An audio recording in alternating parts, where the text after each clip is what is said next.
तो हेलो दोस्तों, मैं आप लोगों के लिए एक अमेजिंग सी स्टोरी लेकर आ चुकी हूँ। और इस स्टोरी को पता नहीं कितने ही मुल्कों ने अपनी एक ज़ुबान में करके और अपलोड किया हुआ है। और इसकी IMDb पे रेट है 8.2 और इसको ख़ास तौर पे दो अवार्ड्स मिल चुके हैं।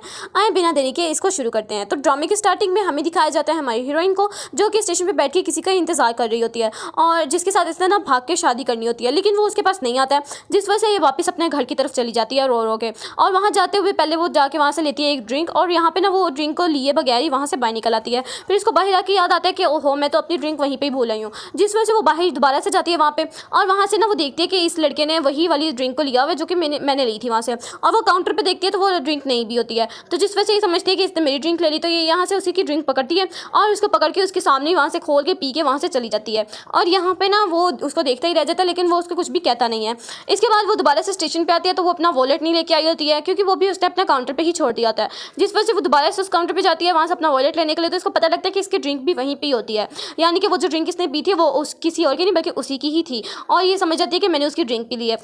जिस वजह से वो बाहर आती है उसको ढूंढने के लिए, आसपास हर जगह उसको ढूंढती है, लेकिन वो उसको कहीं पे भी नहीं मिलता है। जिस वजह से ये वापस चली जाती है अपने घर की तरफ, क्योंकि वो उसको नहीं मिलता है। तो यहाँ पे इसकी मॉम डैड तो इसको देख के बहुत ज़्यादा हैरान हो जाते हैं। और यहाँ पे सुबह टाइम में नाश्ता वगैरह कर रहे होते हैं। और इसके बाद वो अपनी डैड के साथ चली जाती है उनकी कंपनी, क्योंकि उसके डैड को वहाँ पे बीच में ही रास्ते में कोई काम था और उसके बाद उसने अपनी बेटी को उसकी कंपनी छोड़ना था। वो कहने लगती है कि डैड भाई बहुत ज़्यादा गर्मी है तो आप अकेले ही यहाँ से चले जाएँ। तो वो ऊपर कंस्ट्रक्शन वाली साइड पर आते हैं। तो यहाँ पे आके ना एक बंदा उसकी कंप्लेन वगैरह कर रहा होता है, और ये लड़का और कोई नहीं होता बल्कि ये वही लड़का होता है जो कि उसको बाहर मिला था, यानी कि कन्वीनियंस स्टोर पे, और इसका नाम होता है चार्ल्स। और यहाँ पे ना ये उससे लड़ाई कर ही रहा होता है, तो उसके बॉस भी आ जाते हैं और वो कहने लगते हैं कि क्यों, क्या हुआ है, तुम उसको क्यों डांट रहे हो। तो यहाँ पे वो उसको कहने लगता है कि आपको पता भी है हम लोगों ने कंक्रीट का सारा सामान हम लोगों ने तैयार कर दिया है, वो सब कुछ तैयार है, अब हम लोगों ने सिर्फ लगाना है। तो लेकिन ये मना करी जा रहा है और ये हमें लगाने नहीं दे रहा। अगर हम लोगों ने ना लगाया तो सब कुछ तबाह हो जाएगा और हमारा सारा का सारा नुकसान हो जाएगा। तो चार्ल्स उसको गुस्से में बताने लगता है कि ये जो तुम लोगों ने छत बनाई है ये बहुत ज़्यादा कमज़ोर है, अगर तो हम लोगों ने इसके ऊपर कंक्रीट डाल दी तो सारे के सारे लोग मारे जाएंगे, बहुत भारी नुकसान होगा और सब कत्ल हो जाएंगे, तुम लोग मेरी बात को सुनो। इसके बाद ना वो गुस्से से वहाँ से चला जाता है।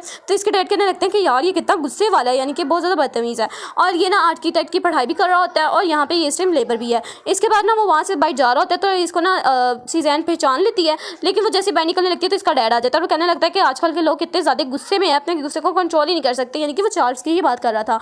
इसके बाद में पता लगता है कि जो सुजैन होती है उसकी कंपनी होती है फैशनिस्ट वाली, क्योंकि ये फैशन डिज़ाइनर है, लेकिन इसकी दीवार बहुत ज़्यादा ख़राब हो गई होती है जो कि बिल्कुल भी ठीक नहीं हो रही होती है इन लोगों से।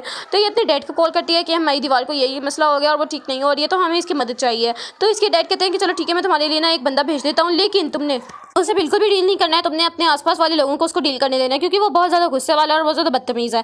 तो यहाँ पे उस किसी और का नहीं बल्कि वो चार्ल्स को ही भेज देता है, और यहाँ पे वो उसको फिर से पहचान लेती है। लेकिन यहाँ पे हमें दिखाया जाता है कि शायद उसने सीजन को नहीं पहचाना था, तो वहाँ से ना आहिस्ता अपना खुद ही काम करने के लिए चला जाता है। और यहाँ पे वो दीवार को देखता है, पूरा अच्छे तरीके से उसको ऑब्जर्व करता है, और यहाँ पे ना वो उसके ऊपर हथौड़ियाँ मारने लग जाता है, क्योंकि उसको पता होता है कि इसने किस तरह कौन से स्टेप से क्या करना है। तो यहाँ पे ना वो शुरू कर देता है अपना काम, और इसके बाद हमें दिखाया जाता है सीजन को जो कि अपने लिए ड्रिंक लेने के लिए आई होती है।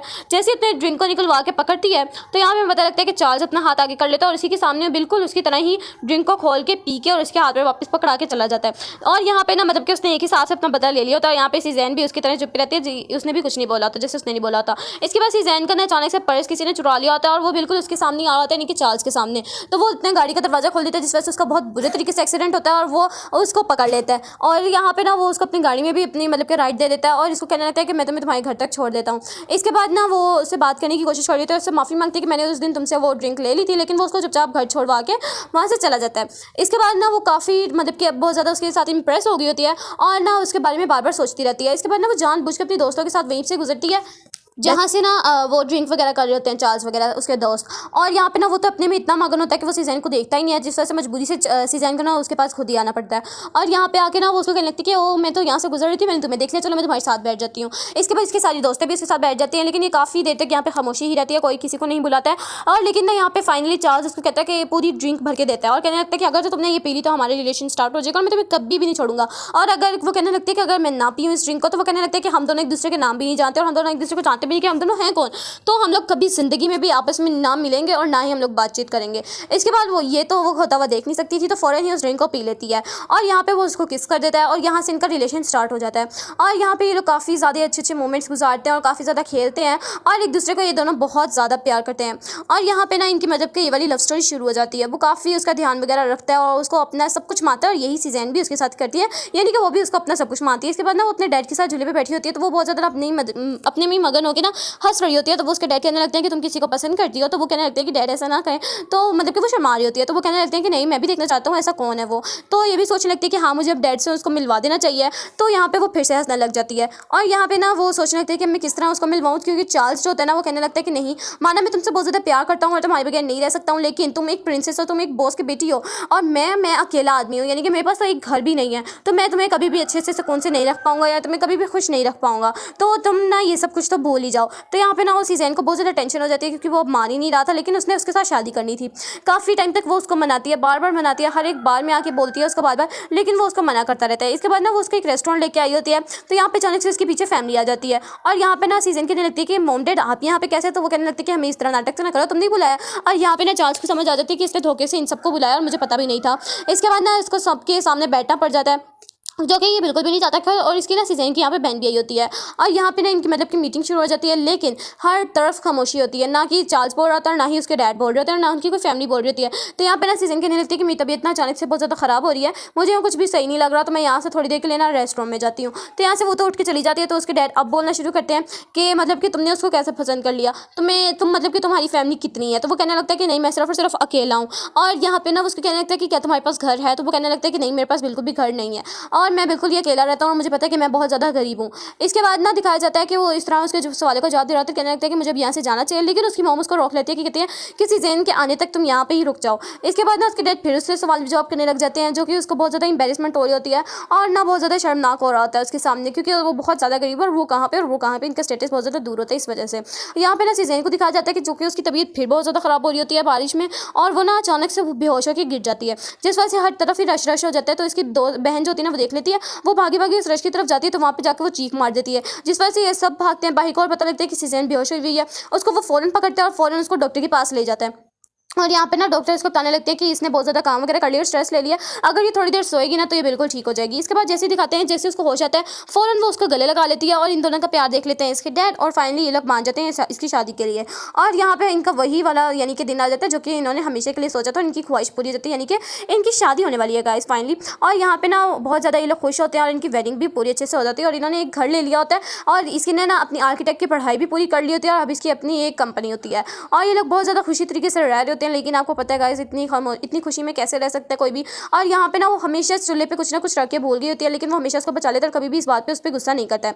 इसके बाद ना ये एक आदमी को लेके जाता है वहाँ पे, उसको कहने लगता है कि मैंने अपना यहाँ पे विला बनवाना है, तो तुमने ही डिज़ाइन करना है। और वो इसको इतना अच्छा अपना प्रपोजल बना के देता है, इतनी अच्छी प्रेजेंटेशन करता है कि वो अपना जो प्रपोजल होता है इसी को ही दे देता है, यानी कि इसकी बहुत बड़ी वाली डील हो गई होती है पक्की, जिस वजह से बहुत ज़्यादा खुश होता है और इसके अपनी बीवी को भी बताते हैं, यानी कि सीजन को भी बताता है, वो भी चीखती चिल्लाती रह जाती है कि तुमने फाइनली उस डील को ग्रैब कर लिया है। और ये ना अब स्टार्ट कर देता है उसके ऊपर काम करना। और यहाँ पे ना सीजन को अचानक से अपना घर ही भूल जाता है, उसको याद ही नहीं आ रहा होता है कि मैं कौन से घर के हूँ मतलब के। और फिर ना वो अंदर चली जाती है अचानक से घबराती घबराती, लेकिन जब वो चार्ल्स को देखती है तो फाइनली होश में आती है कि चलो शुक्र है मैं अच्छे वाले सही वाले घर में आ गई, यानी कि हमारे घर में। इसके बाद वो आहिस्ता आहिस्ता हर एक चीज़ें भूलने लग जाती है। इसके बाद वो फाइनली डॉक्टर के पास आई जाती है, तो डॉक्टर कहते हैं कि तुम मेरे पास एक हफ्ते बाद आना, तुम्हारे कुछ टेस्ट वगैरह करूँगा, इसके बाद ही तुम्हारे बारे में पता लगेगा।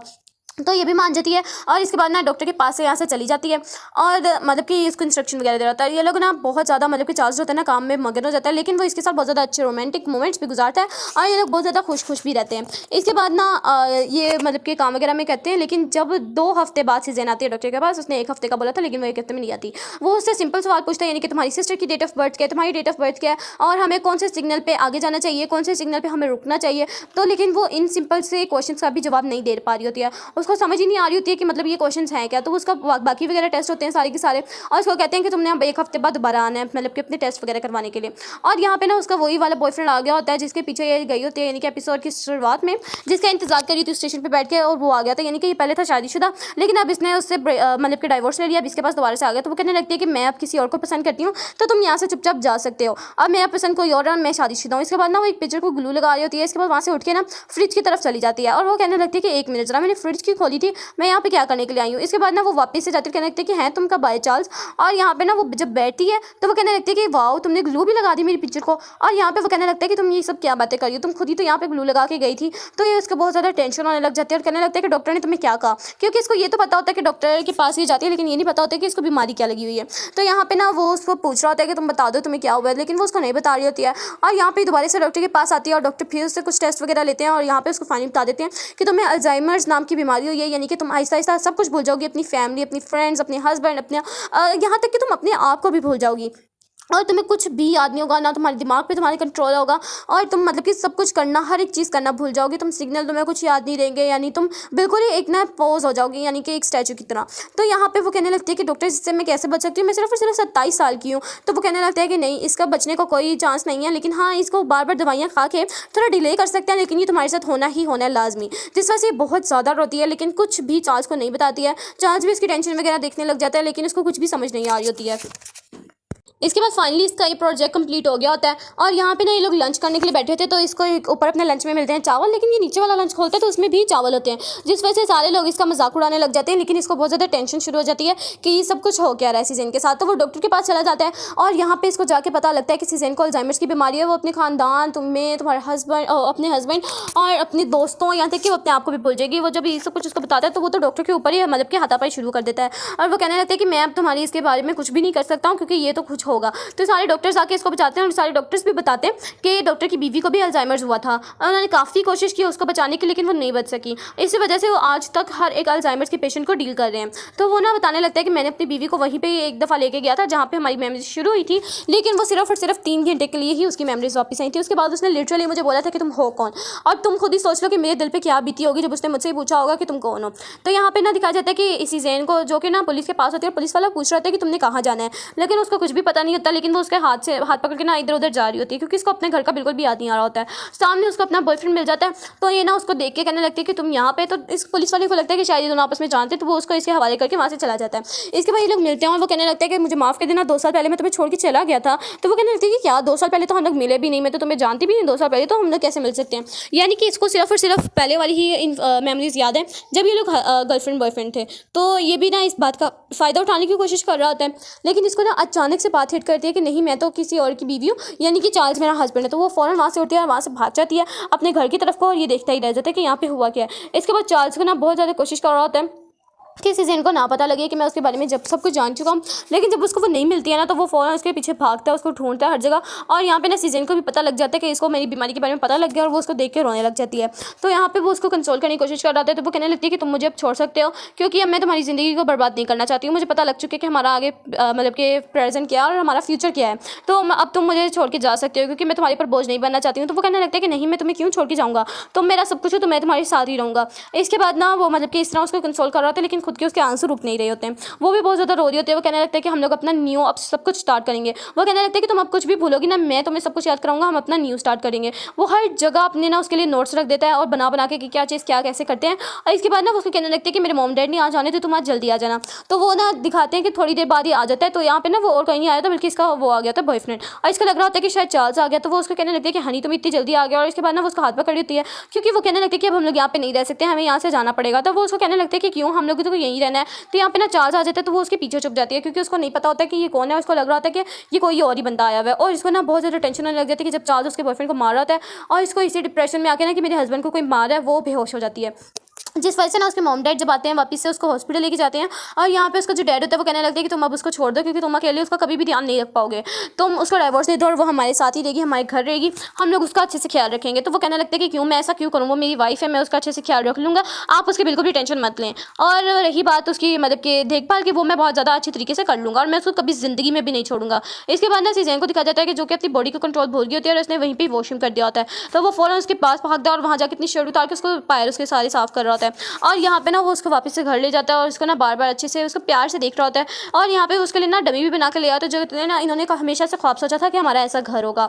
तो यहाँ पे ना वो उसको घर को देख के बहुत ज़्यादा खुश हो रही होती है, और उसको अभी भी थोड़ा बहुत सब कुछ याद हुआ होता है। इसके बाद वो वापस चला जाता है अपने जॉब पे, ताकि कि वो मतलब कि उसके लिए ना कुछ लेके आ सके। और लेकिन ना वो असल में इसलिए जा रहा होता है ताकि वो अपने इमोशंस छुपा सके, क्योंकि वो बहुत ज़्यादा रो रहे होते हैं, क्योंकि उनका पता होता है कि हमारा आगे फ्यूचर क्या होगा।